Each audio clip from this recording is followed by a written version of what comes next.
Hello, everyone, and welcome back to Pine Tree Live's the pregame show. I'm Brett Conway, and I'm here with head coach and assistant athletic director Kerry Lane.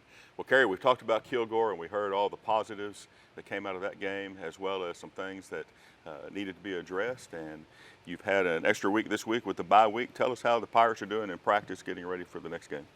Yeah, we had a good day yesterday. Monday coming off a bye week, you always kind of wonder what it's going to be like and all of that. And so, but we practiced well. I think the kids are ready. They understand the plan going into Marshall. They understand, that we're going to have to be at our best playing against a good team. Now, also, you mentioned getting some kids back. You haven't been 100% so far this year. With that extra week, did you get some kids back, and are they getting acclimated back into the system, getting used to playing? How do we look there? Yeah, we are. I think, I don't want to say it too soon, I guess, but it'll be the first time we've had our full team, and so I'm excited about that. I'm excited for those kids.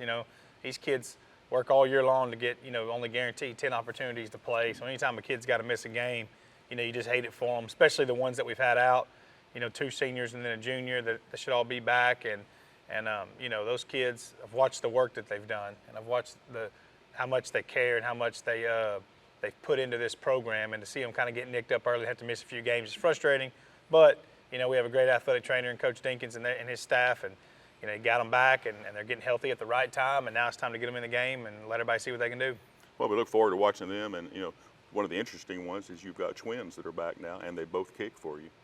And those kids, brothers, you'd think the brothers would give each other a hard time, but I understand they actually help out each other. And very much. Yeah, so, two fantastic kids. And, great kids. That's kind of a luxury. You got 2 kids that are very, very good kickers. Yep, right-footed and left-footed. Right. Which is awesome with twins. Yep. And I've asked them for 3 years now, who's the better kicker, who's the better soccer player, and you'll never get an answer out of them. They're just great kids. We've had a couple of twins here, which has kind of been unique. We've had a couple of sets of twins, and they're very tight. It's cool to watch their bond, and I'm glad to get Aaron back, and get him going. And he's like I said, he's a good athlete. He's a really good athlete and a good kicker, and he's also a great kid. So I'm excited for him to get to come in the game now instead of just practice. Right. It'll be fun to watch them, and all the other kids are back, and I know they're excited. Well, district starts now, and all the teams are at 0-0, and Pine Tree starts off with Marshall. So this week, the Mavericks are coming in. Tell us a little bit about Marshall and what you expect. I told someone this yesterday. They look like Marshall. It's kind of like playing Kilgore, Texas High, any of the programs that traditionally have been good. Whether they think they have a good team or bad team, to me they pretty much look the same every year. Marshall looks like Marshall. They're rangy, they're athletic. Offensively, I think they're better up front than they were last year. I think they're better at quarterback than they were last year. And so I think that, they're going to be dangerous. We're going to have to do a good job. I think they're good everywhere. I don't really see a spot where you see a bad football player. So we're definitely going to have to continue to play good defense, continue to try to stop the run and get after the quarterback and make him move and try to hit him a little bit. And, that's kind of always our plan on defense. I think that's everyone's plan on defense. And it'll be important this week to eliminate explosive plays. They like to take chunks, and when they feel like they got a little momentum, they get a little more brave in their play calling. So we got to, limit that and try to keep a good beat on them and keep them corralled. And we'll have our hands full doing it, but I believe in our kids, and I think they'll rise to that challenge. Defensively, they're really good up front in the box. I think their defensive line's good. They've got a kid that's been kind of nicked up, but he'll be back, I'm sure, for us. And he's really good, probably one of the better defensive linemen in the district, I think. And I think they're good at linebacker. I think they're really good at safety. Those kids don't get talked about a lot. But when you watch them play, they fit the run well. They understand where to be in the passing game. They play really hard. And when you got good safeties on defense, you got a chance of being pretty special. Those are your quarterbacks back there. Well, you mentioned they like to take a lot of chunks when they see that opportunity.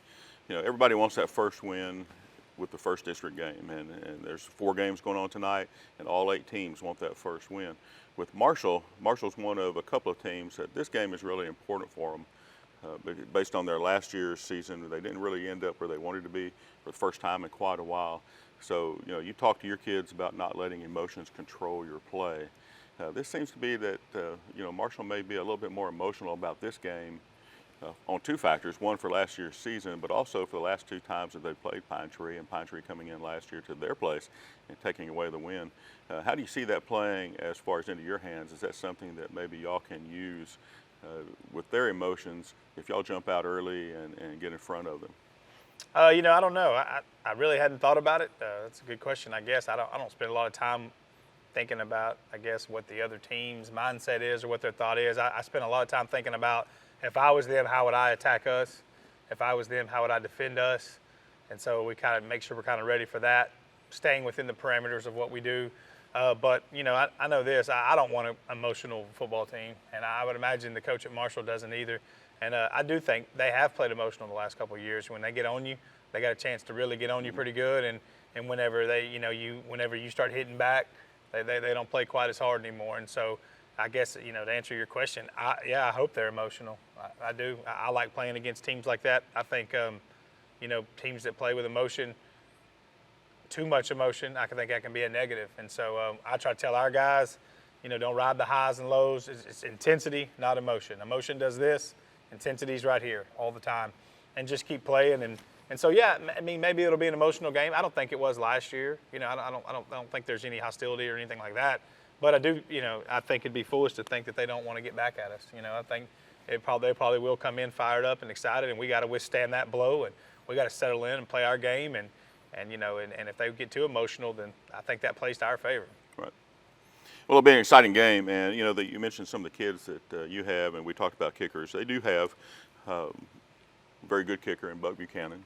And what do you know about him as far as his ability, and what do you expect to see if you see him on the field from a good distance out? I mean, I don't know a lot about. I know he moved up from Hallsville. I know he was their kicker there, and he's, you know, he kicks it out of the back of the end zone a lot. So he's obviously got a strong leg. You know, I think anytime you're a kid that has a chance to kick Division I college, you obviously have got a pretty unique talent. I would imagine, you know, they haven't just tried a ton of field goals, but I would imagine, yeah, you know, that's definitely a weapon. If you can get close, and if you can get that guy in range, which it seems like his range is pretty far, something we always chart in pregame, you know, that, you know, obviously, yeah, they'll be in a situation where they may want to kick it instead of having to go for it. And it does change things defensively. If you know they can't kick it, you know they're playing for 4 downs. Whereas if you know they can kick, they're probably going to try to run the ball in a certain situation and get to a landmark where they can kick. You know, and we've kind of been in that same situation too. We've trusted our kickers over the years where if you're in a down and distance situation and the score dictates an opportunity to kick, you maybe don't take a huge risk on 3rd down. You maybe try to set your kicker up to where he's comfortable and get a kick if you feel good about him making it. And I'll say this from an offensive play caller's perspective, that makes you feel pretty comfortable. You know, when you know you have to go for it on 4th down all the time, it does get you in the right mind as far as being aggressive, but also that can limit you a little bit, you know. And so he's obviously a weapon. I think he's committed to play somewhere Division I. And so, yeah, I think it does, you know. That's not a weapon just on field goals. That's a weapon on kickoffs. To me, if you're a good kicker, that means he's going to be accurate. He can put the ball anywhere on the field. And so on our kickoff return unit, you know, you have to defend and attack a large space of field. And so we harp on that unit pretty heavy around here because you got to defend that against an onside kick or a high kick or whatever. And then once you get the ball, you got to go to attack mode. And so we've definitely stressed that the importance of, you know, playing that thing the right way going into this week, knowing that they have a good kicker. Well, and with Kilgore, y'all were pretty successful rushing the punter, but you had to do some tweaks on that. How did that come out this week, working on the Yeah, we got to get a little bit better. We got to do a better job coaching some details there. You know, I tell our kids and I tell the coaches, I love having a football team. You got to tell whoa instead of go. And so, and a lot of our kids are like that. You know, you got to put the reins on them a little bit instead of trying to get them to cut it loose. And you know, we blocked one and got really close. Kind of thought the kid still swears he blocked the first one. You know, the video, it's kind of hard to tell, but doesn't matter now. But yeah, we have to clean up those things and put the crash pad out and go over block points and going over how we want to attack and what gaps we want to attack. And you know, we got a little too close to the snapper last week, and that's something that, you know, we got to address. You know, that if you don't give that snapper time, that can be a penalty. And so just things like that's coaching things. You know, when kids are playing hard, if they're making mistakes like that, that's on us as a coaching staff to get those things fixed. And we've addressed them this week and looked a lot cleaner this morning when we did it. It'll be fun to watch, and it'll be an exciting game as well. I want to throw you a little curve here. We did this a couple of weeks ago, and just for the fans that watch, because I think we're going to see some things that maybe they have questions about. And you mentioned penalties. A couple of simple penalties, but some that are a little bit vague when it comes to high school. Offsides, we get that called a lot. Offsides and encroachment. If you were going to explain offsides and encroachment in your easiest way for people to understand, what would you say about the ruling there? Okay, so you're talking about defensive offsides? Defensive offsides first. So if you ever look down the line of scrimmage where the ball is considered the neutral zone. And so anybody that's across that line when the ball is snapped is considered to be offside. So a lot of times kids line up over there, and a lot of other times kids will just be moving a little early. And if you're in that neutral zone, right, then you're considered to be offsides. As far as defense, now encroachment would be like when they jump and actually physically touch a player. So a thing that a lot of people freak out about, if I'm a defensive player and I go into the neutral zone, but I don't touch the offense and I get back before the ball is snapped, there's no penalty there. Now, if I go into the neutral zone and I physically touch another player, then that's encroachment and that's blown dead. That's something that we do coach our kids on a lot because if they just are offsides, then that's a free play. And so we teach our quarterbacks and receivers how we want to execute that because it is a free play. If they touch us and they blow it dead, then we don't have the option or not. We just have to take the penalty. So a lot of people don't understand. You know, you see the defense jumps off sides, the offense just throws a jump ball up, and it gets picked off, and everybody's going, why did he make that throw? Well, that quarterback has been coached that that's a free play. And so we're going to give our kid a chance at least to make a play on it. And if they bat it down or they pick it or whatever, we're going to just accept the penalty.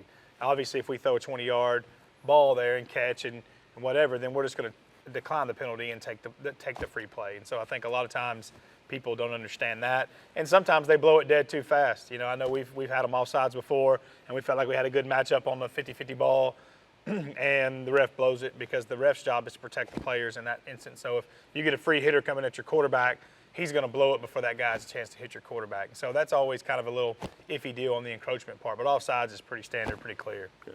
And of course, going with that free play, you mentioned the passing.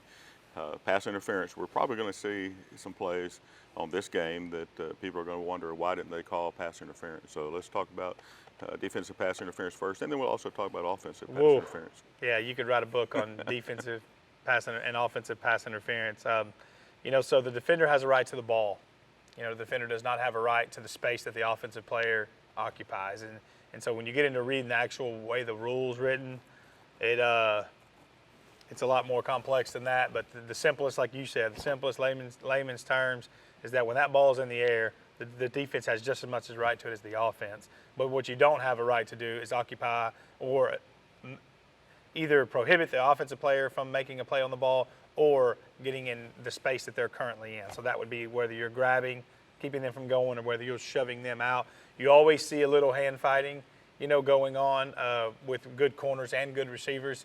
And I think the refs a lot of times let that stuff go as long as it's a little, but when it just gets pretty blatant, you know, they're going to throw it. Defensive pass interference is a spot foul and a first down, or it's up to 15 yards. So you can't throw a 40-yard ball down the field and get moved up 40 yards. And so it's either a spot foul or it's 15 yards, automatic first down. Offensive pass interference, you know, is something that you don't see a whole lot.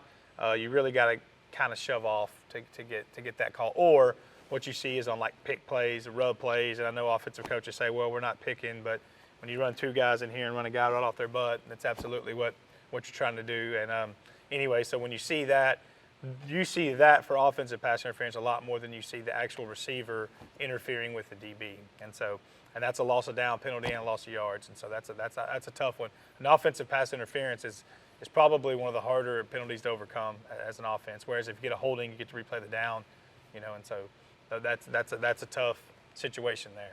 All right.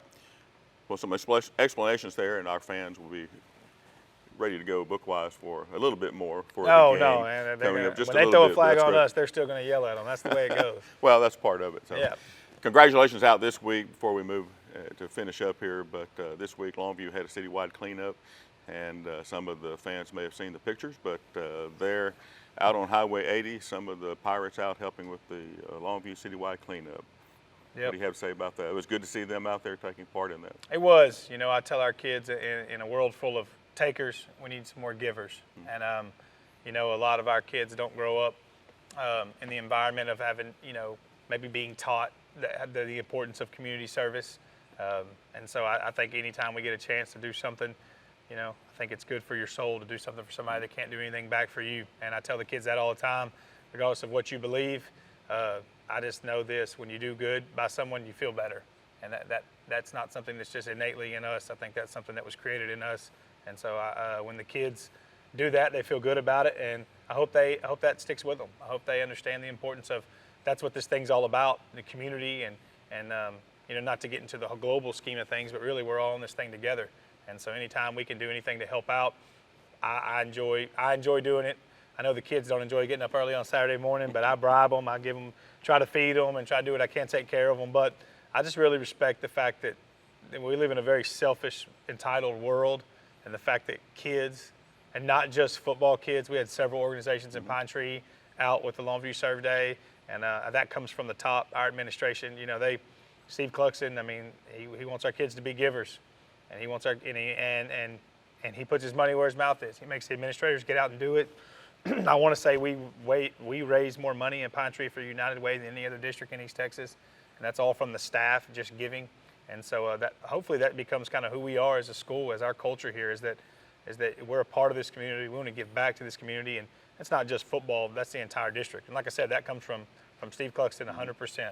And I'm glad to see it take root. I think that what we want a family in the school here at Pine Tree, as far as our staff and our kids and everybody, and the only way you can create that is by being around each other and giving back and doing all that. So it was fun. It was a busy day for me because both my boys were playing football and my little one was playing baseball, and I was going back and forth, helping paint fence, and just really proud of our kids for stepping up and doing it, and really proud of our coaches. And these guys work 80, 90 hours a week, and they don't get a lot of time off, and for them to give up their Saturday and go up there and do it and work, and they stayed late and finished painting the fence because I had to go watch my son play football. That's pretty special to have a group of guys like that. So I'm really, really lucky to get to go to work with those guys every day. Well, it was good to see, and I know we'll see more of that from across the board, really, from the school throughout the year. The media is really good about putting things out like that, and it was good to see the football players out there and the coaches taking part in that. I know we'll see more, and I know you're proud of that, like you say, and so is the community when they see that from all the players. Well, this week, it's going to be a great game. It's going to be an exciting game. Marshall's coming in to take on the Pirates' first district game. Both teams looking for that first win for this season. And on behalf of Kerry Lane and his staff and all of the players, and also Pine Tree Athletics, I'm Brett Conway. We thank you for watching the show. We'll see you again next week, and we hope to see you at all the games here on Pine Tree Live. And thanks for watching the pregame show. And we want to thank Peters Chevrolet as well for making this show possible. If you get a chance, you need a vehicle, go out and see Peters. They'll take care of you the same way they take care of us here. Once again, on behalf of everyone, thanks for watching. We'll see you next week.